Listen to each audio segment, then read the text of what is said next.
Kumbwa kuti wa brother Michael banabwe bati punzisa pali foundation ya Christianity. Hallelujah. Ngati tuna bado mwaso pano, ngati life yako sina chinje, ngakulibe chigwirizano between iwe na Kristo, ni Kristo chako chili mwachabe. Amen. So now chikristo chili chonse muntu akabado mwaso pano akankala mu Kristo kulina kuchita maintain Christianity, because ukankala chabe kuyembekezera kuti ndine mu Kristo suzaziva vili vonse bazodada kwati mwamene unali kuzimverera si mwamene uzimverera manji, because umoyo wako wamba kunkala chabe suchita maintain Christianity yako. Hallelujah. Amen. Muntu amagwa, muntu amafoka, muntu amabwera kumbuyo. So mwamene unayambia chi Kristo chako kuti uchite maintain kuli bamene ufunika uzichita so that Christianity yako inkale maintain bwino bwino. Amen. Amen. Semu ngati washanga mbeo, then ija mbeo simuitirira manzi, ija mbeo olo inamera, then izamba kufota. Olo ni temu ya mvula, ija mbeo ngati munaisegulire, then sizabara zipaso bwino. Na chikristo cha muntu chimafuna kuchichita maintain. Kuli njira zamene muntu angachitemo maintain Christianity yake kuti ankale olimba always, because mujerekezebe sapumula iyayi. Hallelujah. Mujerekezebe sapumula. Tenti yole mu Peter wachibiji chapter 1 tisambira pa verse 5. Niwandani wazati werengerako.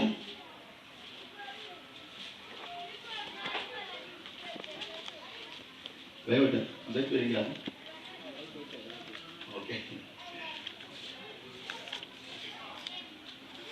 2 Peter chapter 1. 2 Peter chapter 1. Tiambira pa verse 5. Verse 5 comes, and beside this, giving all difference, add to your faith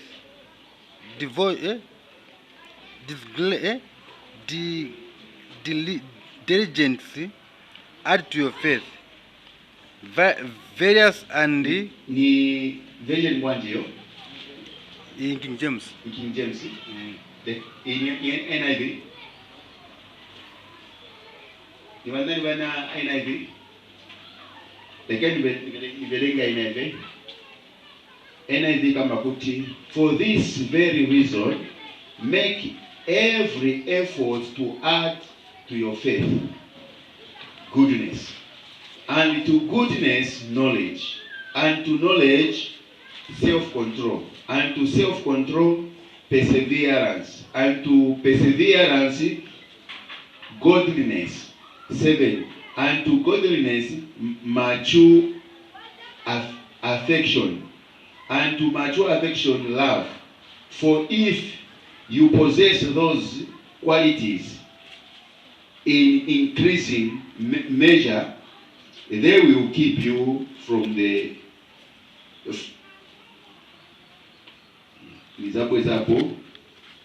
they will keep you from being effective and unproductive in your knowledge of our Lord Jesus Christ.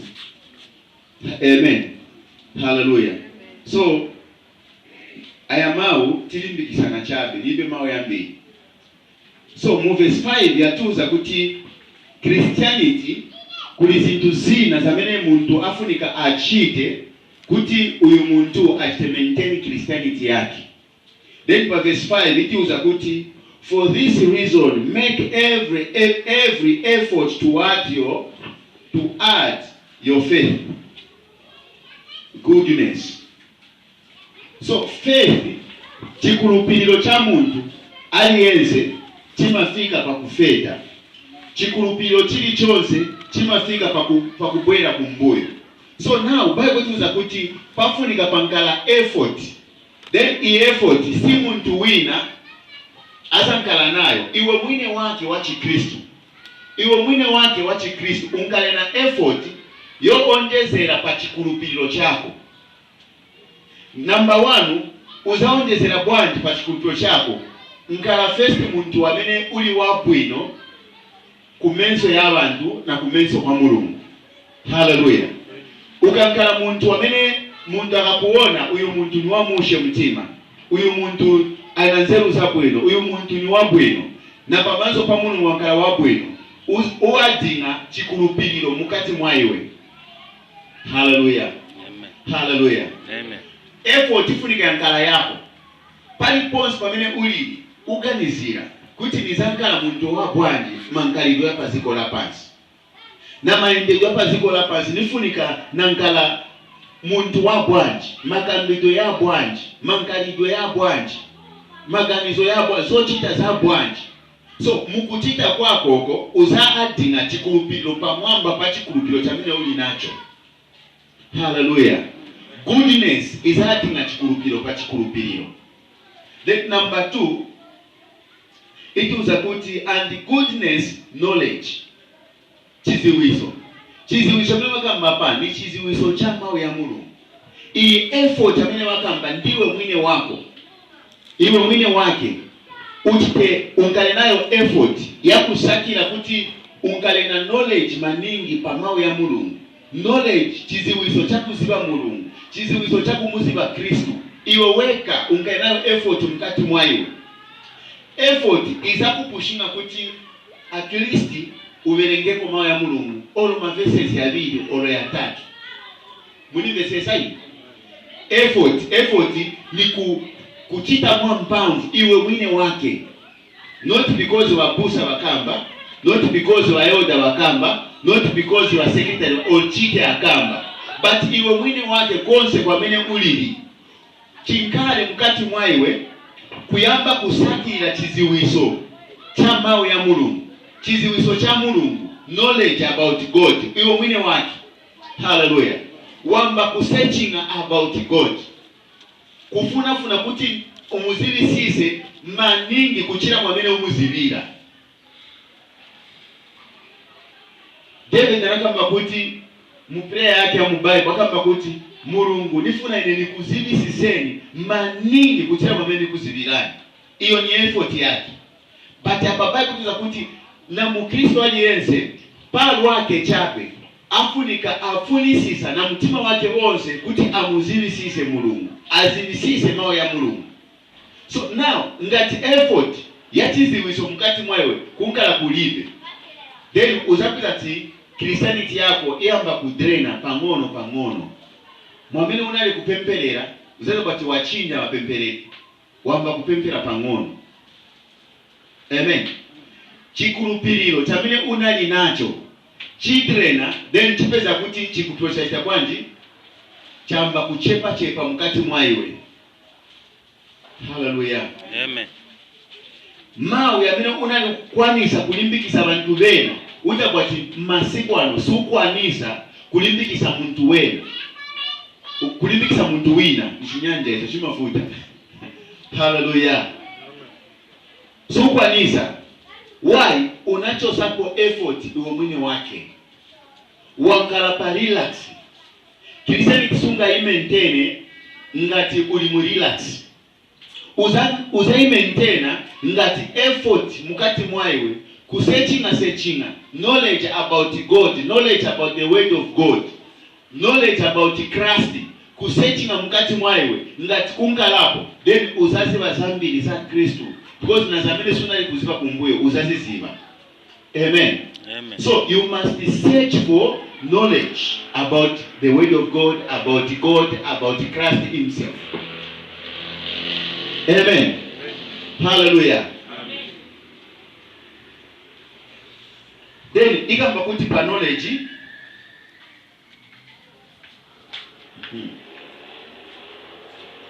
ikamba kuti ukanganayo effort pa kufunisisa kuti unganacho chiziwizo, then uikepo na chani na self control. Ufunisisa maningi Mulungu, then ifuti ungana na self control, because self control ni chipaso chamene chili chopambana pazipaso zina tichoseko love. Amen. Because chipaso chikulu maningi ni love. So love ime ravonzi. But apart from love, self-control is akupanga kuti unkale mu Kristo weni. Because maendeleo yako yonse kuti upange mistake, kuti uzipeze muchimo, chizakala chofuta because self-control izamba kukuonesa zoyipa na zabwino. Amen. Pamene ufuna kulankula zoyipa chifukwa cha self-control, uzaziwa kuti ine kungala ngati mu Kristo sinifunika nakamba makambidwe yaso. Weka not muntu wina kukulesa, but weka ine ndine mu Kristo, uyu si mu Kristo, olokapea ni mu Kristo muzana. So bazaniona bwanji ngati nikamba makambidwe yaso. Self control izakupushinga kuti mangadwe amene ungairamo simu amene yamba kuchita zinthu zina za Mulungu kuti Christianity yako ende pasogolo. Self control ingakuze kuti ni time yopempera. Hello? Amen. Self control ingakuze kuti ni time yopempera. Self control ingakuze ni time yobelenga mawu ya Mulungu. Self control ni time yakuti ulimbikise muntu wina. Self control ukatinga mkati mwayo nishi oyamba kuboosting na Chikristo chako. Without self control, then uzangala munga nuja muntu wamene sazi bakwamene aenda. Olokapena njoka baichuba mutu, then chitupi chikali kuyenda enda, then chizi bakwamene chienda. Ndimo amene Christianity yako izankalira. But self control isakuonesa direction. Chifukwa cha self control even time yamene tafikamu ukwa nisakuizi wati time yamene tafika according na Bible, according na mawacha Mulungu ni time ya ABCD yamene tafikamu. Hallelujah. Amen. Hallelujah. Amen. Kunganga ti mu Kristo then usankala alert. So mu Kristo wamene ali the self control ama ngani mu Kristo wamene ali careless, wamene amapezeka consequence. Patemu ya kuti bantu batukwana naye bazatukwana. Patemu ya mele bantu bamenyana naye bazamenyana. Patemu ya mele bantu wachita choyipa naye bazachichita. Akazipeza abokumwa moba naye bazamwa ko moba. Chifukwa alibe self control. Vimbe kai? Chifukwa alibe self control. Uzazilesa bwani mukati mwewe chileso mulibe. Uzazilesa bwani. Mukristo ufunika sakira chipaso cha self control. Pasipaso zili 9 self control ilipo. Ngati una self control, then uzaziwa na maendeleo yako, malankulidwe yako, makambidwe yako, zintu zina zoita communicate na Mzimu Woyera zizamkala very easy kwa iwe because already una chipaso cha Mzimu Woyera chameti ni self control. So communication between iwe na Mzimu Woyera sizavuta iyai. Because pamene Mzimu Woyera aita communicate na iwe, self control ilimo, uzachimbesesa fast. Because self control ndiye chipaso chimozi chamene chikuonesa njira maendedwe maganizidwe zochita za Chikristo. Self control izakulangiza. Hallelujah. Then tienda atipali self control tikepo perseverance. Perseverance ndiye kushipikisha kudikira muchinyanja china cha diki. Kudikira. Perseverance ni kudikira pa zintu zoyipa zamene zikupeza. Baisha Mungu bakuzunza bachifukwa chakuti uziba mawu ya Mulungu, uziba na chabwino chili kusogolo. So uzafuna kuti uonese newe kuipa, uzafuna kuti ushipe so that za Mulungu zichitike mkati mwayo. Hallelujah. Hallelujah. Chifukwa Mukristo aliyenzi amapita mu mazunzo. Mazunzo siyama ngala chabe ku nyumba, siyama ngala chabe ku market, siyama ngala chabe kwa mene chipeze. Hivi na mubana wa Mulungu mazunzo yama nkalamu. Hallelujah. Muchechi ngati ni kukwaya ni kupraise Mungu yamba ni mweka mweka. Wewe na babili batatu mungala Genesis na iwe. Ni mazunzo yonse yake. Now kunkanga ti Mukristo ufunika wankana perseverance. Perseverance ni kushipa chifukwa ukabwezapo choipa pa choipa nisi watena wachoka mu mawu ya Mulungu. Amen. So uzashipa in order uchite chilungamo cha Mulungu, then Mulungu angale kusaidi kwako, ndiye perseverance. Hello? Amen. Iwo uzashipa kuti chilungamo cha Mulungu chichitike, chifukwa ukafuna kuti uzirungamise njira yamene wapeza yozirungamisa ni njira yobweza kuchoipa pa choipa. So mwaicho uzashipa kuti usabweze choipa, then chilungamo cha Mulungu chitekinge malo, chigwire ntchito chilungamo cha Mulungu. Perseverance ndiye mwamene ili. Leka ntione tizabwererawo kwa hivi nifuna cheni kulangizeni pali perseverance tione mu Romans chapter 12.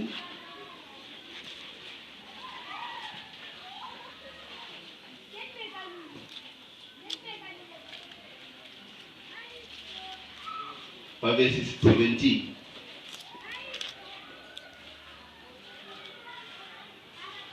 Chapter verse 16 na 17.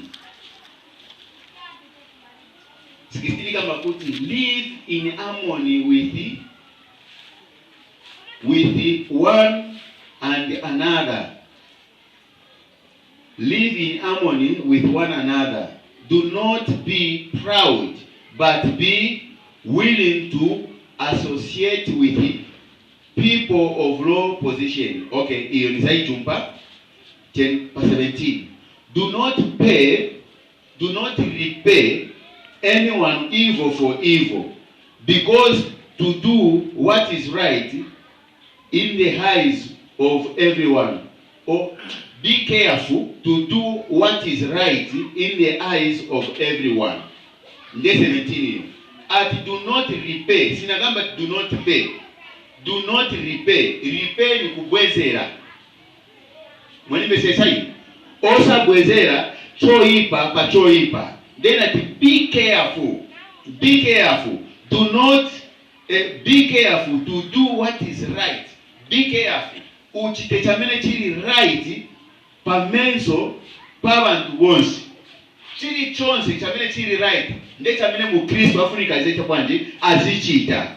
If possible, verse 18. If possible, as far as it is. As it is depends on you, live at peace with everyone. Tizabwera ku scripture. Verse 18 yakamba kuti ngati chikwanirisika then nkala mu mutendere ndi bantu bonse. So iyo command sili kuli uja wamene uyangana kuti atitachaso, ili kuli iwe mu Kristo. Hallelujah. Amen. Hallelujah. Amen. Sili kuli uja wamene wakambati manje ngati eve. Iyi command ni yako. Kungala ngati iwe weka mu Kristo. Ngati chili possible then unkaini mtende ndi bantu bonse. Then pa do not repay. Usabweze ndiye pali perseverance. Because chilungamo chamene ufuna kuti chichitike pali yontao, then chipempa kubwezera choipa pa choipa ni pamene chilungamo chizaonekera.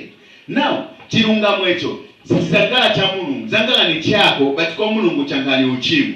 So mwaicho mupempedwa kuti mungale na perseverance. Hallelujah. Unkale na mutima wamene ushipa pamene upita mu mazunzo, pamene wina akuchita choipa iwe ungale na mutima oshipa wakudikira, so that chilungamo cha Mulungu chitekinge malo, chilungamo cha Mulungu chionekere. Tambese sawana wa Mulungu wahi.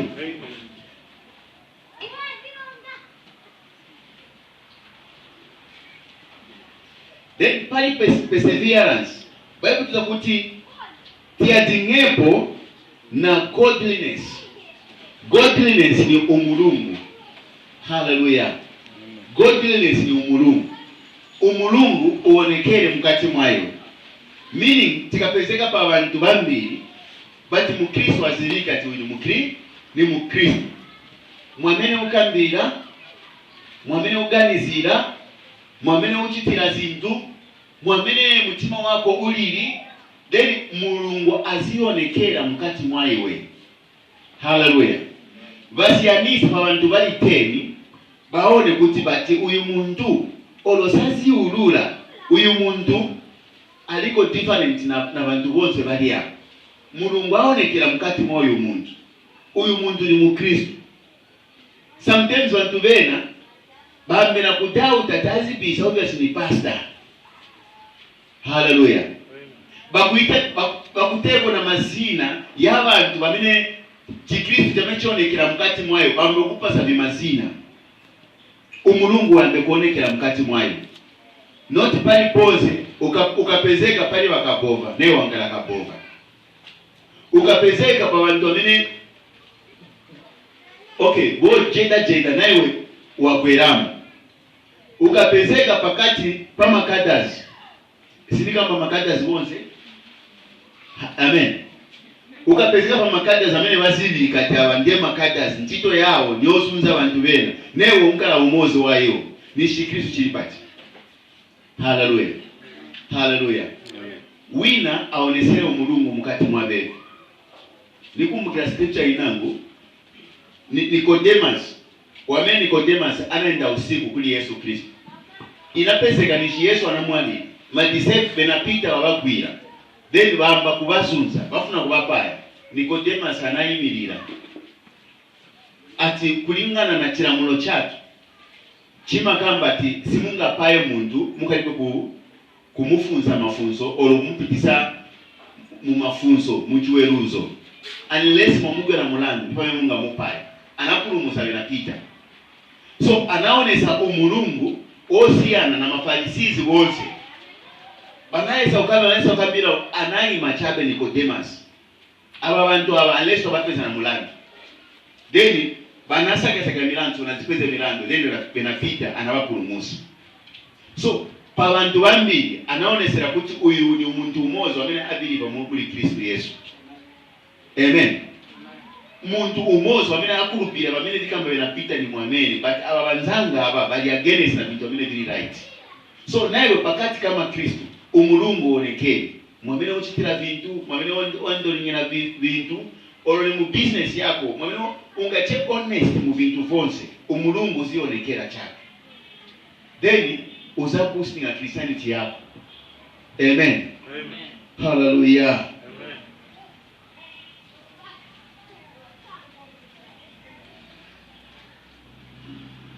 Then igamba kuti pa godliness then tinkale mature. Kiambe kuonesa zipaso za maturity. Zipaso za maturity. Maturity mukristo akakula na makambido yake yama nkala yachikulire. Po anakamba ati pamene ninali mwana ninali kukamba ngati mwana. So pano pamene nakula nasiya zoze za umwana kumbuyo. Makambido yanga yonse yankala yachikulire. So sanali kumininga kukula kwa msingu ni kukula mu Christianity. Hallelujah. Muntu ngati wakula mu Christianity mwamene uchitira ukambira then paoneke kuti uyu muntu anakula mu Christianity. Mwamene